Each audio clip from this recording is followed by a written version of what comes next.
Paz do Senhor a todos, muito boa tarde. É bom estar aqui. Amém? E Deus é bom. E a sua misericórdia dura. Se não fosse a sua misericórdia, a sua graça, nós certamente não estaríamos aqui. Mas por causa da sua graça e da sua misericórdia, Deus está connosco. Amém?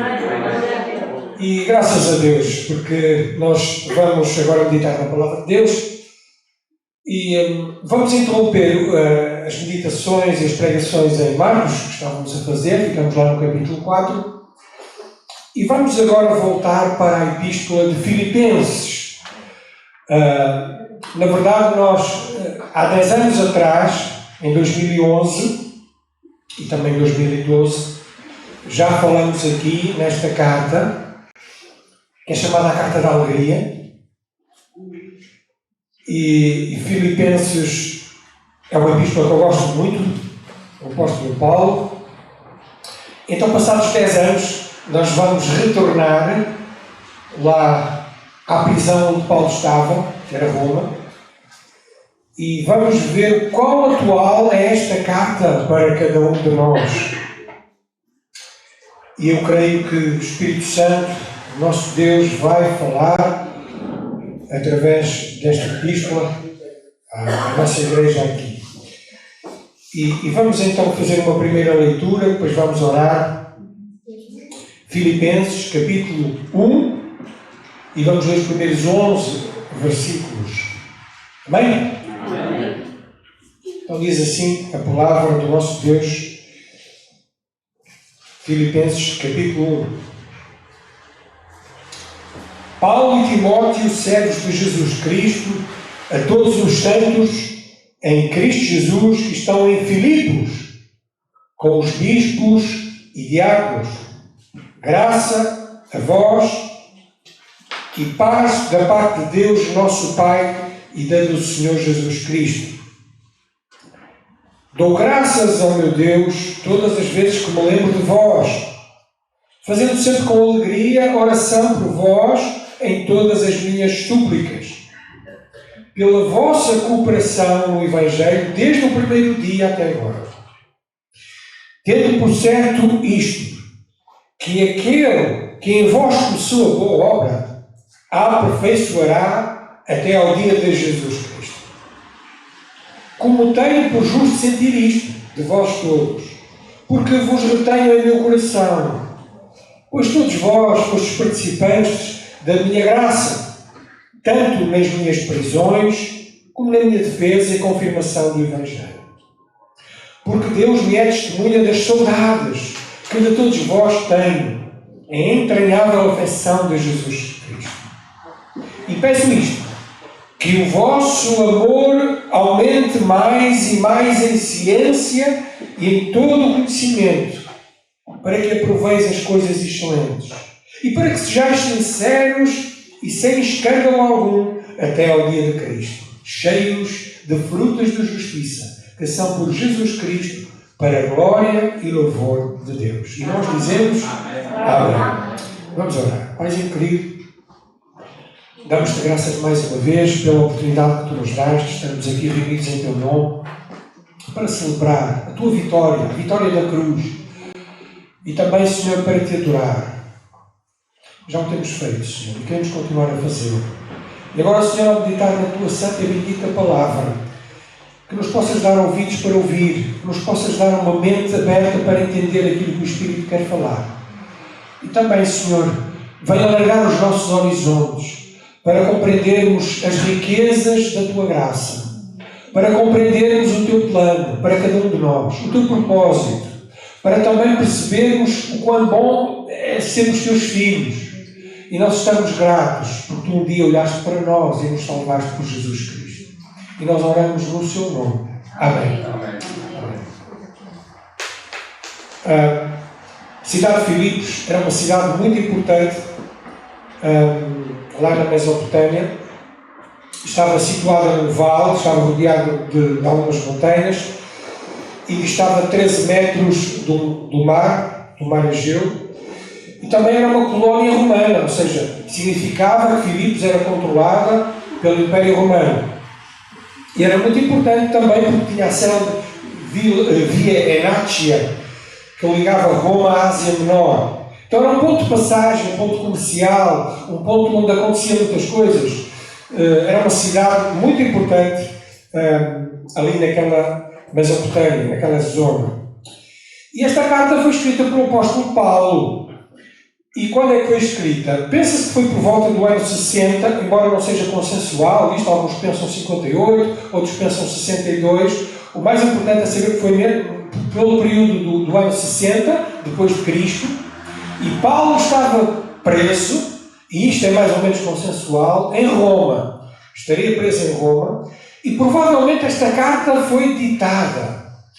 Talvez porque Paulo tivesse alguma dificuldade em escrever, porque estava retido, era uma espécie de uma prisão domiciliária, ele tinha alguma liberdade, podiam visitá-lo, e talvez nessa circunstância Paulo ditou esta carta, e talvez tenha sido até a Timóteo, porque surge logo no capítulo 1, versículo 1, Timóteo, mas sabemos que o apóstolo Paulo estava preso lá em Roma.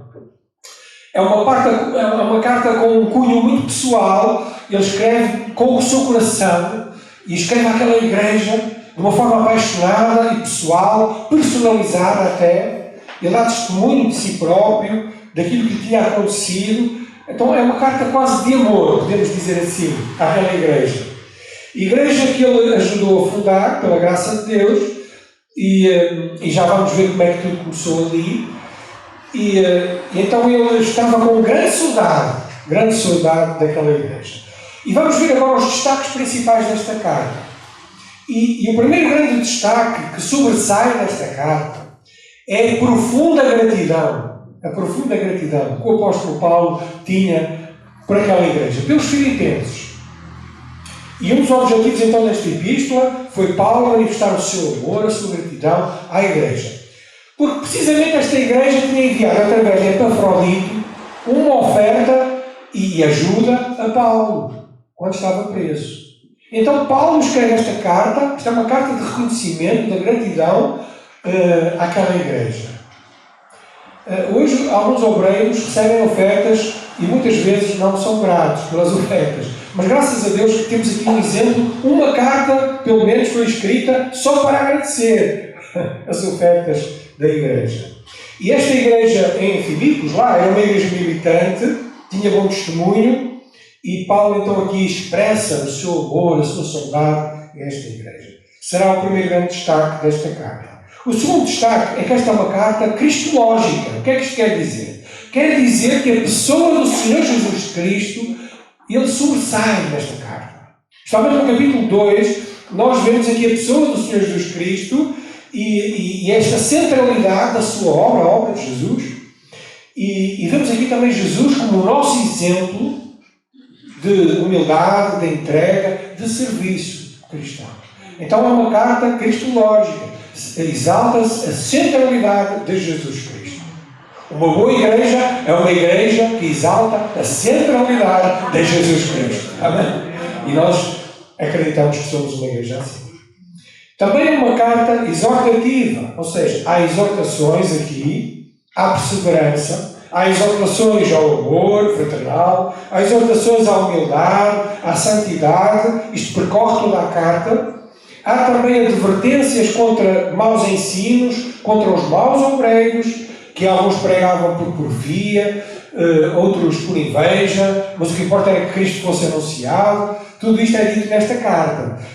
Também há uma exortação aqui a Evodia e Sinti.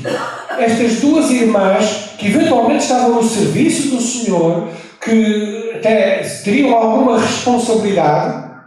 Era uma igreja que, da forma como ela foi fundada, as irmãs tinham uma certa preponderância aqui.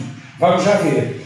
E estas duas irmãs estavam talvez separadas, estavam talvez zangadas, pelo menos estavam divididas, porque o apóstolo pede-lhes que elas sintam o mesmo no Senhor. Ou seja, que fossem mais unidas. Porque aquilo estava a causar embaraço à igreja. Então havia este problema para resolver lá no capítulo 4, que vamos falar mais para a frente. Mas de qualquer forma, para concluir estes destaques, A ênfase temática da carta é, sem dúvida, a alegria. A alegria do Senhor. A alegria e o regozijo, tanto que ela é considerada a carta da alegria. E este termo, no grego, chara, aparece, e os seus derivados, aparece 16 vezes nesta carta. E nós devemos desfrutar a alegria, e esta carta fala muito de alegria, e notem que o apóstolo Paulo estava como? Estava prisioneiro, não estava preso. Mas mesmo assim ele dá esta ênfase de sentir alegria no Senhor. E ele estava cheio de alegria, o apóstolo. E no capítulo 1, alegria na oração. No versículo 18 do capítulo 1, alegria por Cristo ser anunciado. Alegria que vem pela fé. Versículo 25 do capítulo 1. Alegria da comunhão no capítulo 2 e no capítulo 4. Alegria por sofrer por Cristo, capítulo 2. Alegria na cooperação. Alegria por confiarmos em Cristo, capítulo 3 e capítulo 4. Então, é a alegria do Senhor que é a nossa força. E nós vamos ver agora como é que tudo começou nesta carta. E vamos saltar para Atos, capítulo 16, e vamos ver o início desta igreja. Atos, capítulo 16. Vamos ler uns poucos versículos. Era interessante ler até todo o capítulo, mas o tempo passa rápido, por isso vamos ler só a partir do versículo 9. Na sua segunda viagem missionária, o apóstolo Paulo, com Silas, é chamado a ir para a Macedónia. Atos capítulo 16, versículo 9. E eu vou ler, e diz assim: E Paulo teve de noite uma visão. Os irmãos acreditam em visões? Deus pode falar por visões, por sonhos. Em que se apresentava um varão da Macedónia e lhe rogava, dizendo: passa à Macedónia e ajuda-nos. E logo depois dessa visão, procuramos partir para a Macedónia, concluindo que o Senhor o chamava para lhe anunciarmos o Evangelho. No versículo 11 diz assim: navegando de Troa, fomos correndo em caminho direto para a Samatrácia, e no dia seguinte para Neápolis, e dali para Filipos, que é a primeira cidade desta parte da Macedónia e é uma colónia. E estivemos alguns dias nesta cidade. E no dia de sábado, e agora vejam como tudo começou, no dia de sábado, saímos fora de portas para a beira do rio. É importante sairmos fora de portas, irmãos. E nós estamos aqui à beira do rio também. Onde julgávamos haver um lugar para oração. E assentando-nos, falámos às mulheres que ali se ajuntaram. E uma certa mulher, chamada Lídia, vendedora de púrpura da cidade de Atira, que servia a Deus, nos ouvia. Agora nota. E o Senhor lhe abriu o coração para que estivesse atento ao que Paulo dizia. E depois que foi batizada, ela e a sua casa nos rogou, dizendo: se haveis julgado que eu seja fiel ao Senhor, entrai em minha casa e ficai ali. E nos constrangeu a isso. Para já até aqui a palavra do Senhor. Eles chegaram a Filipos, fruto da orientação de Deus. Foi Deus que os chamou para ali. E eles, chegados a Filipos, o que é que fizeram? Foram para a beira do rio. Talvez estava bom tempo. E a intenção deles era orar. Pensavam que existia ali um lugar de oração, mas não havia igreja ali naquela cidade. E talvez nem existia sinagoga. Mas o que nós sabemos é que estavam ali umas mulheres. E uma delas, chamada Lídia, que era uma mulher, era comerciante, ela eventualmente era rica e lidava com negócios de panos e muito importante. E Deus, lemos, abriu-lhe o coração, não só para ela ouvir aquilo que Paulo estava a ensinar, que era a palavra de Deus, era o Evangelho, mas também para ela se converter. E ela foi compungida à fé e recebeu Jesus ali. E não só recebeu Jesus, o que é que aconteceu? Ela foi batizada. E não só ela, mas ela e os da sua casa. O que isto revela que toda a família foi abrangida pela salvação do Senhor. Então o Senhor abriu o coração a Lídia, vendedora de púrpura, e ela creu e foi batizada juntamente com a sua família. E assim começa o trabalho. Numa família, numa irmã, numa casa. E notem, irmãos, que depois disto, o trabalho continuou ali em Filipos, na cidade. E acontece que não temos tempo de ler tudo. O apóstolo Paulo, estava lá um jovem que tinha um espírito de adivinhação, que estava a incomodar os apóstolos. Então o apóstolo Paulo expulsou aquele espírito de adivinhação e aquilo causou um tumulto na cidade, e por causa disso eles prenderam o apóstolo Paulo e Silas e foram levados à prisão. Estavam no cárcere. E diz o texto bíblico, nesta mesma passagem, que eles já, por volta da meia-noite, o que é que eles faziam? Eles cantavam e oravam a Deus. Eles não estavam tristes. Eles não estavam a queixar da sua sorte por estarem confinados. Eles louvavam a Deus. E ao louvarem a Deus, o que é que aconteceu? Aconteceu um grande terremoto e as cadeias foram soltas, a prisão abriu-se, mas eles não fugiram. E vindo o carcereiro, pensava que eles tinham todos fugido e disse: eu vou matar. Disse: não faças isso, porque nós todos estamos aqui.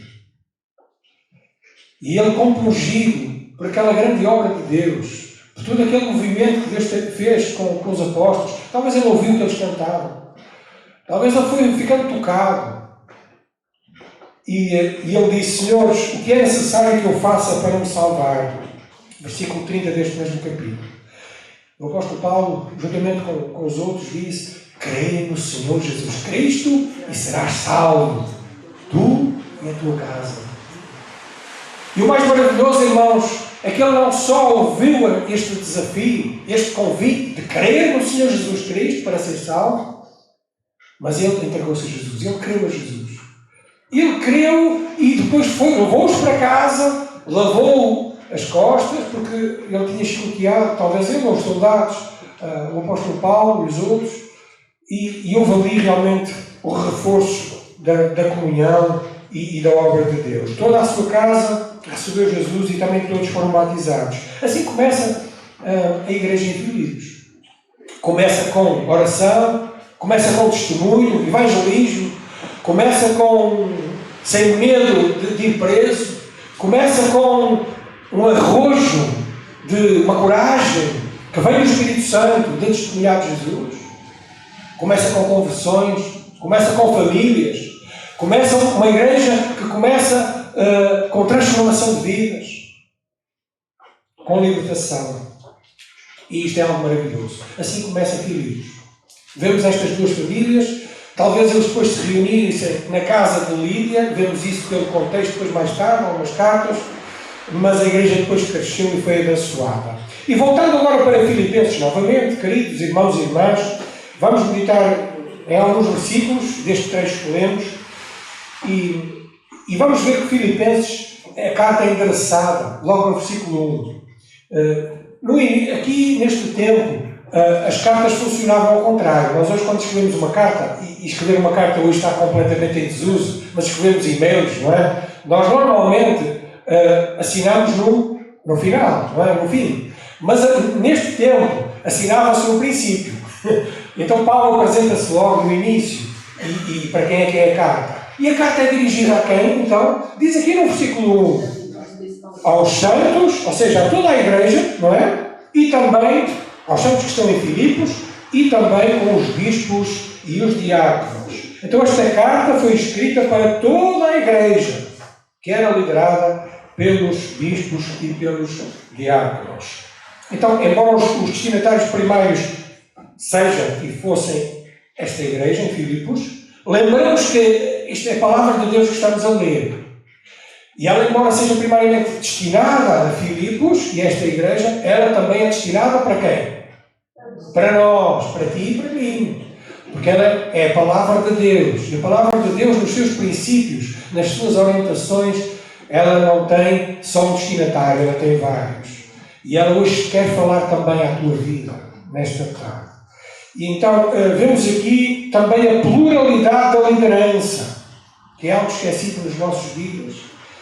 A pluralidade da liderança, bispos e diáconos, fala aqui.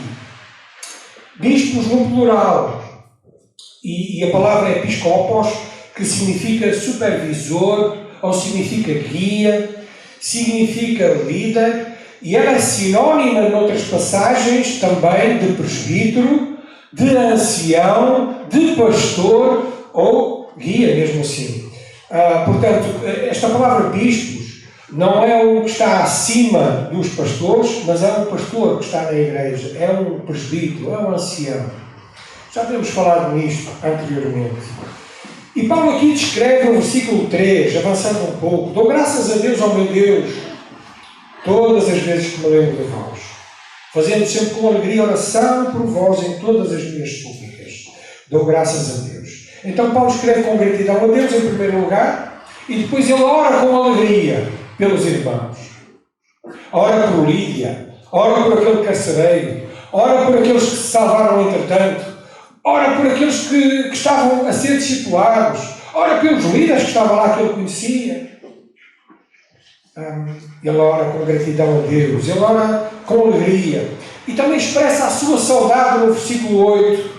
É bom quando sentimos saudade da igreja. É bom quando sentimos saudade dos irmãos. É bom quando vamos de férias e estamos desejosos de voltar à nossa igreja local. É bom quando nós amamos a nossa igreja. Paulo amava aquela igreja.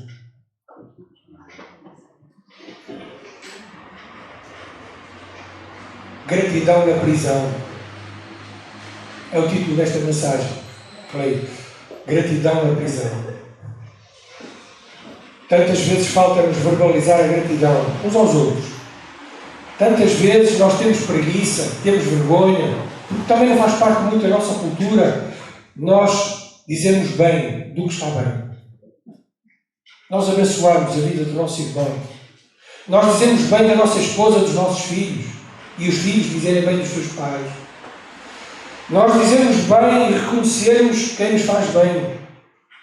Reconhecer quem serve, reconhecer quem lidera, reconhecer aqueles que realmente estão a trabalhar para o Senhor. Paulo dá esse exemplo. E em todas as suas cartas ele diz isso. E em Colossenses 3.13 ele diz: sede agradecidos. Primeiramente a Deus, uns aos outros. Sede agradecidos.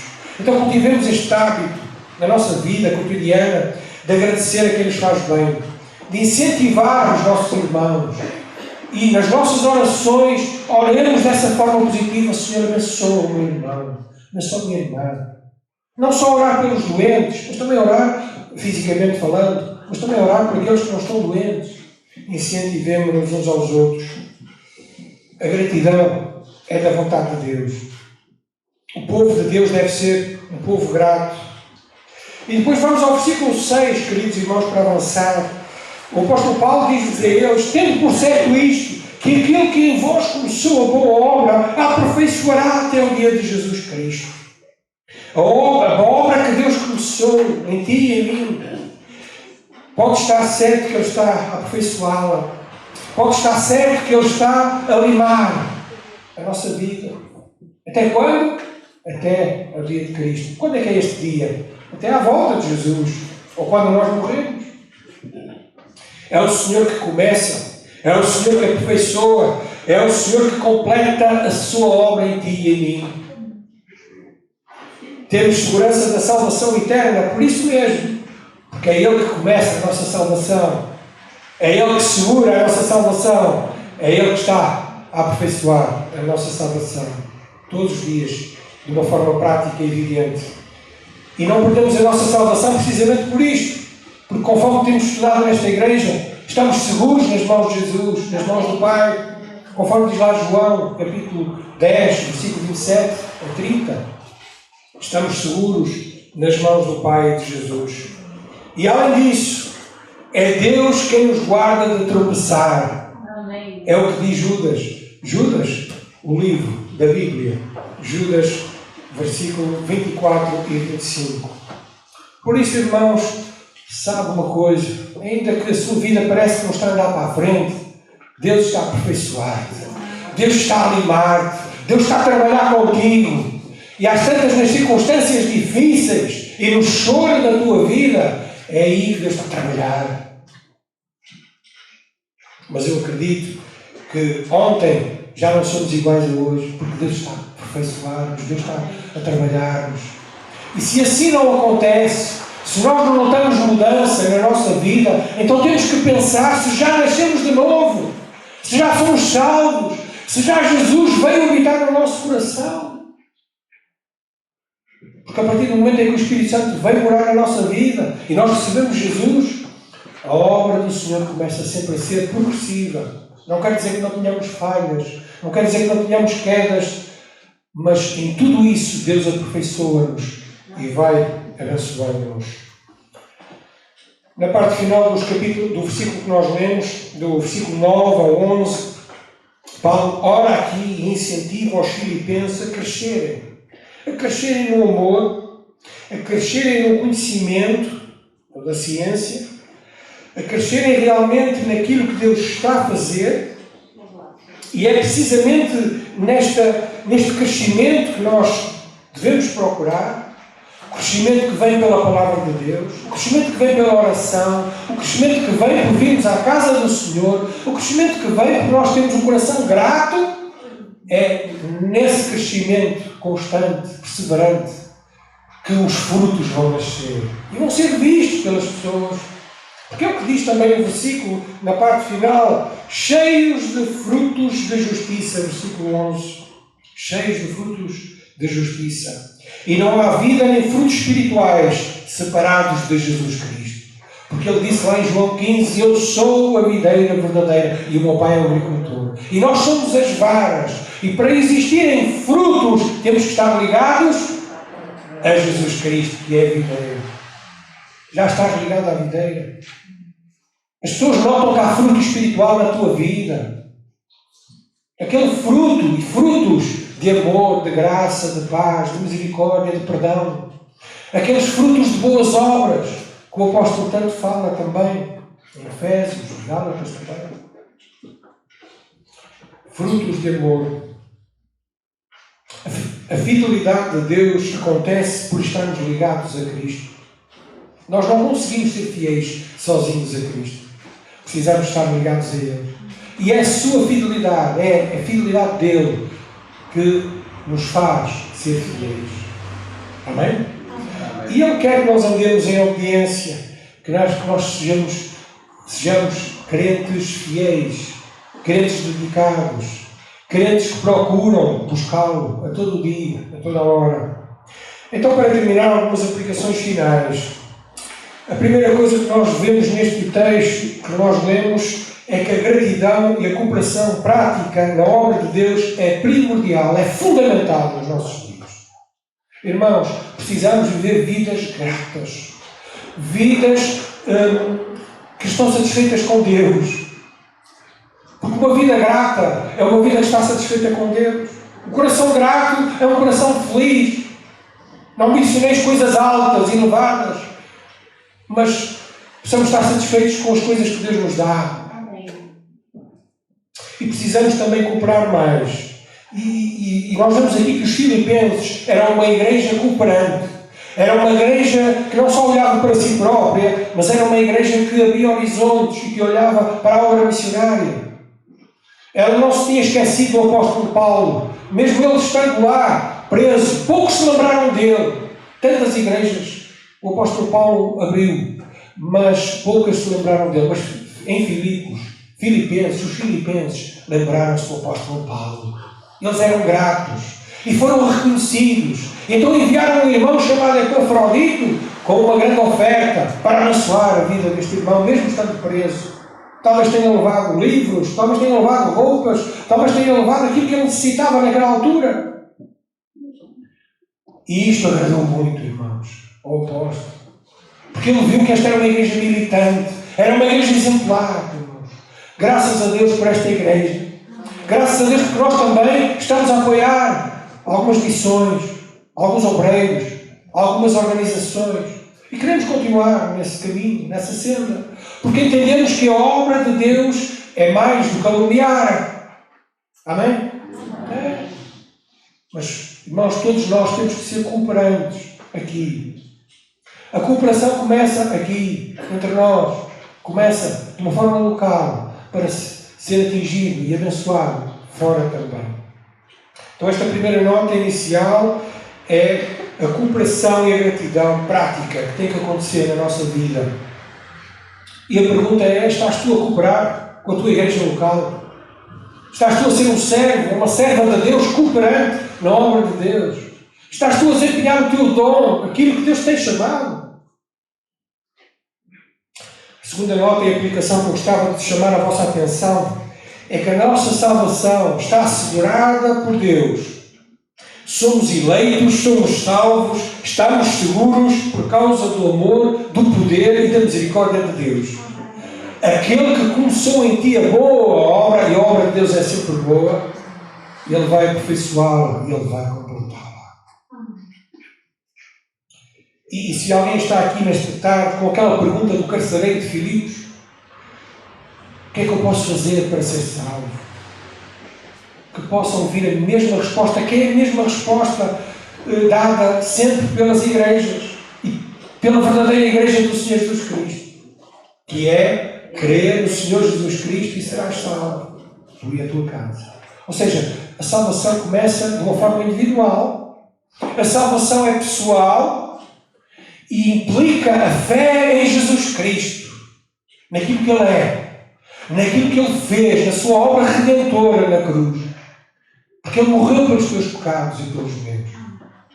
E quando eu creio em Jesus e confesso que Ele é Senhor na minha vida e reconheço a sua obra em mim e peço perdão pelos meus pecados, Ele entra e salva-me de uma forma radical, de uma forma instantânea. Eu creio nisto, irmãos.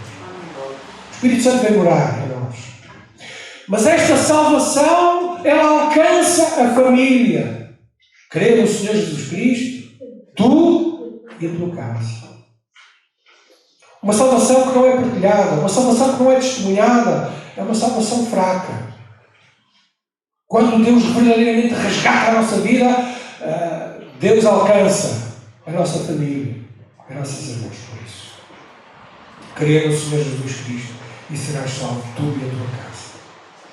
Por último, a tónica desta carta, que nós vamos ver ao longo destes próximos domingos, espero eu, é a alegria. É a alegria.